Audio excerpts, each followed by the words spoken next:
Bonjour. Mishko Pognon, quite addition of Cosmon Nodam. Hi, everybody. It's Sandy Boucher here once again. I'm Red Thunderbolt Woman of the Loon Clan, a proud member of Seine River First Nation in Treaty 3 territory in Northern Ontario, and I have something a little bit different for you today. I have a whole bunch of things to share with you rather than just one topic, and some of them are so on point with my career working with Indigenous and non-Indigenous and Canadian reconciliation and all of that fun stuff, and some are just personal opinions, personal sharing, showing how multifaceted Indigenous people are and that we don't just talk about Indigenous issues. And then I have a bonus little extra I want to share with you, which really relates to what I have planned for 2024. So let's jump into this. The first thing I wanted to talk about was actually by request, and it's talking about tobacco ties, explaining the significance, what they are, why we use them, all of that fun stuff. So I'm not going to share with you how to make tobacco ties, because if you're non-Indigenous and that's not your customs and your cultures and your traditions, then you shouldn't be offering tobacco ties, even if someone else offers them to you. And I'm going to explain that in a second. But for you to do it would be cultural appropriation, and that is not something we're going near. So now I'm going to lean heavy on my teachings, and Indigenous teachings, depending on the culture, depending on the nation, may vary. Again, this is not something you need to understand, but unless you're offered a tobacco tie, then feel free to ask the person that gave it to you the significance, which is another reason why you shouldn't be giving it, because if it's not your culture, you can't explain the significance. So in my culture, Anishinaabe, Ojibwe culture, the way it was explained to be by my teachers, there are 3 separate times I might offer tobacco to someone. And the key to offering tobacco for us is balance.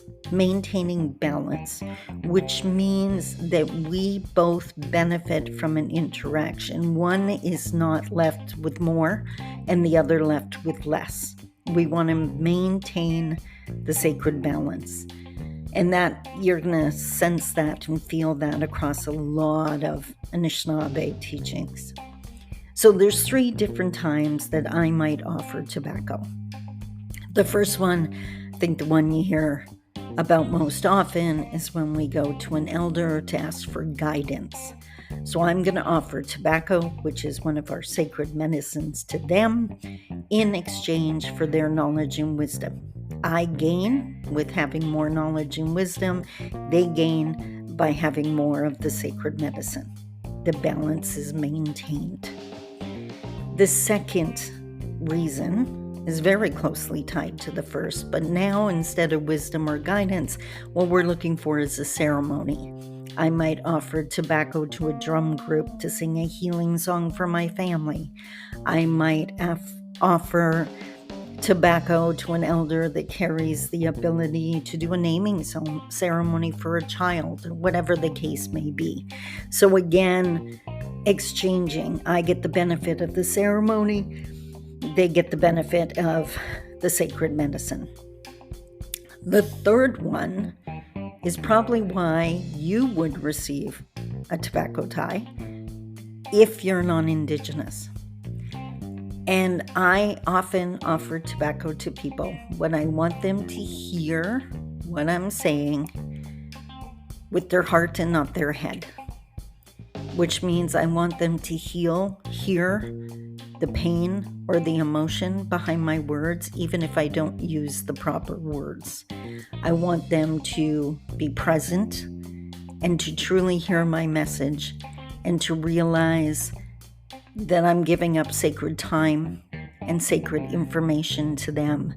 And I really need them to realize how important that is. So again, I'm offering them a sacred medicine, and what I'm asking for in return is their time and attention. So if you're working with an Indigenous community, an Indigenous agency, and they're offering you tobacco, that is probably what they're asking for, that your focused time and attention. Now, you do not and should not be offering them tobacco in return. What you should be doing is, however you commit to someone, that you're going to give them your time and attention, or that you're asking them for their time and attention. And that may be just putting that in your opening comments. You can't tell me that your culture and your practices doesn't have ways that you ask people for their time and attention. You do not need to mimic our way of doing it to ask for the same. And in fact, again, to mimic how we do it would be cultural appropriation. We don't want to be doing that. So I hope that makes sense. I had referenced in a blog post lately that I had gone to an elder and offered her tobacco, and I was asked to clarify why I did that. Now I have. It was actually the first reason that I needed some of her wisdom and guidance, so I offered her tobacco to maintain the balance. Please don't mimic that. Don't do it if you are not Indigenous, and there are many Indigenous cultures that don't use tobacco, that don't do tobacco offerings. So if it is not your culture, you should not be doing it. Full stop. Full period at the end of the sentence. I hope, if nothing else, that part comes across crystal clear. No more stealing from our culture. That has to stop. That was the first thing. There's 2 more things I wanted to share. The next one, I'm going straight off topic, but I'd be willing to bet a whole bunch of women will agree with what the next thing is. And I don't know about you. I don't know if you're a Swiftie. I don't know if you've got caught up in the whole Taylor Swift, Travis Kelce romance rumors. And if you haven't, like a lot of people are, I can see it online, wondering why are people so fascinated with this? And I'm one of them. I want to see every news clip. I want to hear every little rumor. And that may surprise people, but it's true. And I can tell you why. Because their love story is my hope story. Taylor is this incredibly successful, intelligent, powerful, famous woman. And any successful woman out there can tell you how intimidating that is to many, many men. For her to have found a guy who is used to public scrutiny, is used to being in the limelight, when he made the quote that so many people love Taylor and she deserves it because she's amazing. I just thought that was so phenomenal that he is not threatened in any way, shape, or form. The other thing I loved is in between them seeing each other or her showing up at his games, she was going from theater to theater to theater, welcoming people to the launch of her Eras Tour movie. He was not by her side. She didn't give up being amazing in her own right and traded it for having to be half of a couple now, always. He's alone with his team on the field doing his awesomeness. She's alone doing her awesomeness, and then they can come together and support each other. I think, in my humble opinion, they represent all of the hope of successful women who happen to be single. And by the way, in my perspective, or in my personal situation, add in Indigenous successful, and you're just going to run into so many stereotypes and supremacy, white supremacy, and intimidation, and it's insane. So, do I follow along? Absolutely. And every single one of us, I think, are praying that this works, because then it means for us, maybe, just maybe, it could work for us too. So that's my 2 cents on Taylor Swift and Travis Kelce. The last thing I wanted to do for you is actually share something from Honorary Indian Decolonized. Now, if you haven't followed my career, back in 2010, my very first book came out, and it was called Honorary Indian. Basically, I was making the reader an honorary Indian and sharing with them in the same way that I would share with my children. And I'm not even sure I would do that anymore. But the point was, and you noticed I used the word Indian, and that wasn't to be derogatory. I used it because that's what I would have said to my mom. My mom is no longer with us, but when I was a kid and went to her and asked her, how do you spell this or how do you say this in Indian? I didn't say, how do you say this in Ojibwe or Anishinaabe, because I didn't know those things. Those were not the words at the time. So anyways, fast forward, there were a whole bunch of things in that book that shouldn't have been in that book. And that is just me looking back with more wisdom and experience and understanding now. So the book got pulled and it got rewritten. Now, 90% of it is exactly the same, because that is proven to be an incredibly powerful book for a lot of people. And I wouldn't want to disturb that magic. That anyone who's read the book, especially if you're grieving, you relate to that book. That was not a polished book. That was me grieving the loss of my mom, trying to navigate a world without her when she was such a constant and a beautiful reinforcement in my life. And just the raw authenticity of grieving. And that's why it resonates with people. So I didn't want to disturb that. I just wanted to correct and pull some things that never should have been in there. So the end result is Honorary Indian Decolonized, that will come out next year. It's in the edit process now. And that brings me to my plan for 2024. Next year, in my blog posts, in my emails that go out to my lists, in my social media posts, I will be focusing on my membership. Basically, I'm cracking the door open and giving you a peek inside. And every month, we'll focus on another offering from inside the course, or inside the membership. So if you haven't signed up for the membership, or you don't think you can afford it, or if you're not sure why, by the way, it's like $19 a month. That's very low, and I did that on purpose. If you're not sure why you should, then my sharings next year will prove it to you, and that's why I'm doing it. And one of the things I will be sharing next year are entries on a daily basis from Honorary Indian Decolonized, because it is, once again, a daily motivational guide. And I thought it would be fun. Today is October 14th, by the way, my sister-in-law's birthday. Happy birthday, Sandy. Yes, her name is Sandy. My brother wanted to make family gatherings entertaining by picking a woman to fall in love with that had the same name as me. I'm Sandy with an I. She's Sandy with a Y. Anyways, I digress. I thought today I would share the entry, the October 14th entry.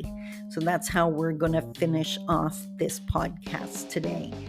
And believe it or not, in line with what I just shared about the title, today's entry, the October 14th entry from the book, is called Raised Indian. So here it is.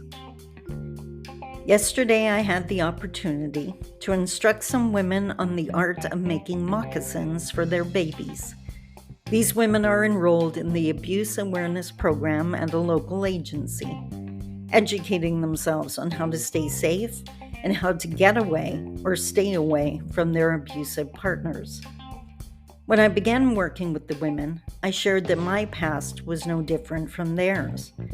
I too had taken my children park hopping for the day so that I could avoid what waited for me at home.